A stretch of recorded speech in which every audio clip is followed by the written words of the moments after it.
ও টুকাই, টুকাই রে।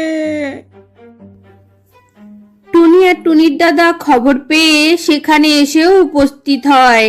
তারপর টুনির মা তাকে সব কথা বলে। হ্যাঁ, এটা মনে হচ্ছে হুন্ড রাক্ষসীর কাজ।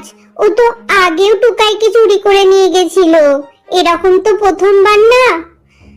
তুমি এক কাজ করো মা, তোমরা বাড়ি যাও, আমি একবার বানর ভাইয়ের কাছে যাই। বানর ভাই আমাকে এর সমাধান বলে দিতে পারবে। টুনি বানরের কাছে গিয়ে সব কথা জানায়। বানর টুনিকে নীলপরীর কাছে নিয়ে যায়। টুনি নীলপরীকে সব কথা জানায়। তুই চিন্তা করিস না টুনি, আমি তোর ছেলেকে ঠিক উদ্ধার করব। ওই শয়তান রাক্ষসী তোর ছেলেকে তুলে নিয়ে গেছে। যেহেতু সোনার গোলাটা